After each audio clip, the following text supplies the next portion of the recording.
Entonces se han tomado varias decisiones aquí con toda los que estamos, ha sido unánime primero la intervención de un documento a la Corte Constitucional para que escuche a los gobernadores los efectos negativos a las finanzas, no solamente a las finanzas, sino a los derechos fundamentales que tiene la salud y la educación, y por eso vamos a poner también una tutela.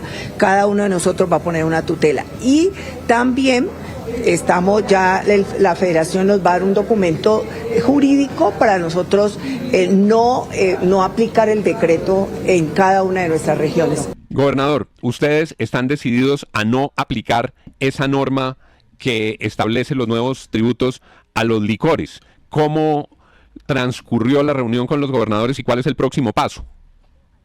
Don Juan, lo que nosotros expusimos ayer ante los colegas gobernadores del país es que existe una posibilidad que no es otra distinta a caminar siempre apegados a la Constitución, que permitió un desarrollo de su artículo 4 a través de un salvamonte de voto que quedó consignado en el auto 272 del año 2023 del magistrado Cortés, que es precisamente el magistrado ponente que habrá de revisar las normas tributarias de la emergencia económica. ¿En qué consiste eso? En que nosotros, como autoridades administrativas, y también lo puede hacer cualquier autoridad judicial, podemos apelar a la figura de excepción por inconstitucionalidad y no aplicar unas normas que son desproporcionadas y que afectan gravosamente principios de la Constitución, en este caso además las finanzas territoriales, dejando descobijados un sinnúmero de programas como ya tuvimos ocasión de comentarlo comenzando esta semana. Cuando el gobierno anunció la emergencia económica, repitió una idea hasta el cansancio. Esto no lo van a pagar los ciudadanos comunes, esto es para los multimillonarios, pero apenas semanas después, la realidad en las regiones comenzó a mostrar otra cara, mucho más cruda y silenciosa. Hoy no son los ricos los que están pagando la emergencia, son los hospitales, son los programas sociales, son los departamentos. Por primera vez en años, un grupo amplio de gobernadores decidió plantarse frente al poder central y decir basta. No se trata de una pataleta política ni de una disputa ideológica.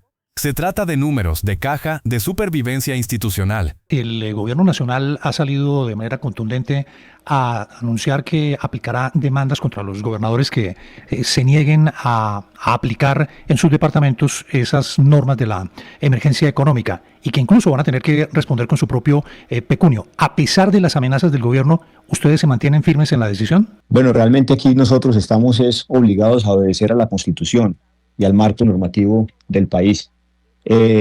Realmente aquí lo que ha estado aconteciendo, don Juan, William, queridos oyentes, es que estamos apelando a una figura que el mismo gobierno nacional utilizó.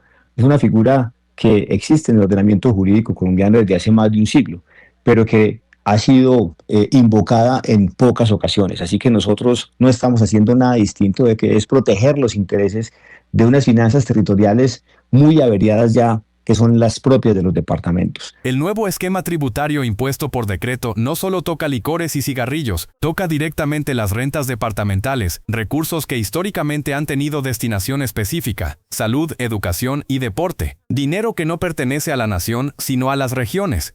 Y aquí aparece el primer quiebre. Esos recursos, con la emergencia, dejan de quedarse en los departamentos y pasan al presupuesto general de la nación. Es decir, menos plata para hospitales, colegios y programas sociales en los territorios, en un momento en el que ya están asfixiados.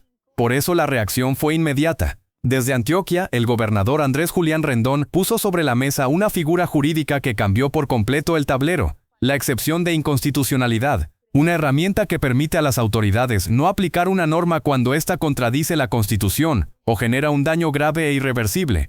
No es un invento nuevo, no es un acto de rebeldía. Es una figura legal que existe desde hace más de un siglo y que incluso ha sido usada por el propio gobierno nacional en el pasado.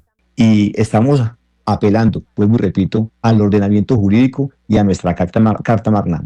Obedecer la Constitución Política de Colombia es la premisa de actuar bajo su tutela, y aquí nosotros no estamos haciendo nada distinto a eso. Sí, gobernador, entendiendo esos argumentos, pues esto es un decreto del presidente de la República, un decreto firmado por el presidente de la República. Uno puede estar en desacuerdo, como ha pasado tantas otras veces, por ejemplo, con la deducibilidad de las regalías, que también lo terminó tumbando la Corte Constitucional, pero ¿por qué no esperan a que la Corte Constitucional tome una decisión de fondo? ¿Por qué no esperan a que la Corte lo defina y no se saltan un decreto firmado por el presidente? Las figuras, cuando no contravengan ni la Constitución ni la ley, son para asumirlas. ¿Por qué tendríamos nosotros que girarle recursos que podríamos estar destinando a los programas sociales, a financiar nuestro plan de desarrollo? Y tendríamos que girárselo entonces al gobierno de Petro para que financie su empleo militante, para que cuadre caja con cargo a los recursos ya bastante insuficientes de las regiones. Es que a nosotros aquí en Antioquia nos ha tocado asumir obligaciones propias de la nación que no ha querido asumir. Ven gracias al túnel del Toyo, que ya eran compromisos establecidos por otros gobiernos de orden nacional respecto al departamento.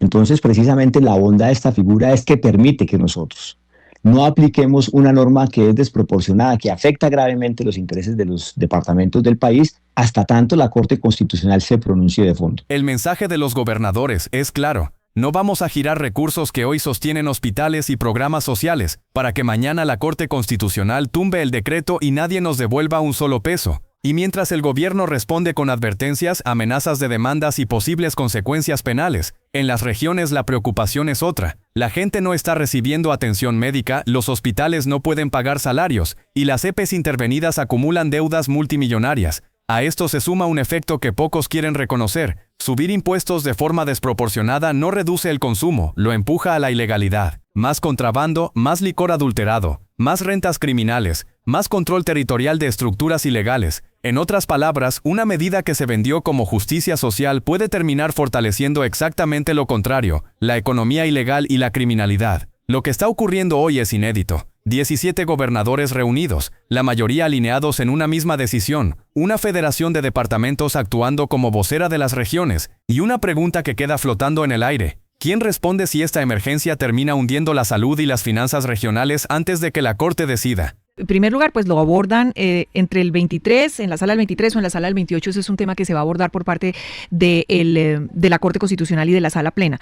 Entonces, primero, pues, ¿por qué no esperar eso y no, digamos, arriesgarse o someterse? Porque algunos constitucionalistas dicen que ustedes incluso podrían terminar en la cárcel, que eso puede tener efectos penales. ¿No le preocupa terminar en la cárcel usted y otros gobernadores por cuenta de esta rebelión? Darcy, nosotros, como te digo, no estamos haciendo nada distinto a utilizar algo consignado en la misma Constitución política, que fue precisamente algo que invocó para hacer un salvamento de voto en el año 2023 el magistrado Cortés, que es el magistrado ponente y que habrá de revisar los tributos territoriales de la emergencia económica. Vuelvo y repito, nosotros no podemos permitir que el gobierno nacional se salte el Congreso, que sin la aprobación del Congreso, entonces saque por decreto argumentando hechos sobrevinientes en una emergencia económica que nos afecta gravemente y nosotros quedarnos cruzados de brazo cuando podemos utilizar herramientas como esta para defender precisamente el orden jurídico colombiano y los intereses de los departamentos. Durante semanas el país ha escuchado una narrativa repetida desde el poder central, que la emergencia económica era inevitable, que se trataba de una medida responsable y que su impacto recaería sobre quienes más tienen. Sin embargo, cuando se observa lo que está ocurriendo en las regiones, esa narrativa empieza a desmoronarse. Lo que hoy vive Colombia no es una discusión técnica sobre impuestos. Es un choque de fondo entre dos visiones de país. Una centralista, que concentra decisiones y recursos, y otra territorial, que intenta sostener servicios básicos con finanzas cada vez más debilitadas. Las regiones no hablaron primero desde la política, hablaron desde la caja, desde los hospitales que no pueden pagar nómina, desde los programas sociales que están en riesgo, desde los departamentos que cargan responsabilidades que la nación no asumió. Por eso la reacción fue distinta a otras ocasiones. No hubo comunicados tibios ni llamados genéricos al diálogo. Hubo una decisión concreta: no aplicar parcialmente el decreto de emergencia económica mientras se define su constitucionalidad. El corazón del conflicto, el punto de quiebre, no está en si se deben o no cobrar impuestos a licores o cigarrillos. Ese debate existe desde hace décadas y nadie lo está negando. El problema es qué se hace con esos recursos y a quién se le quitan en el proceso.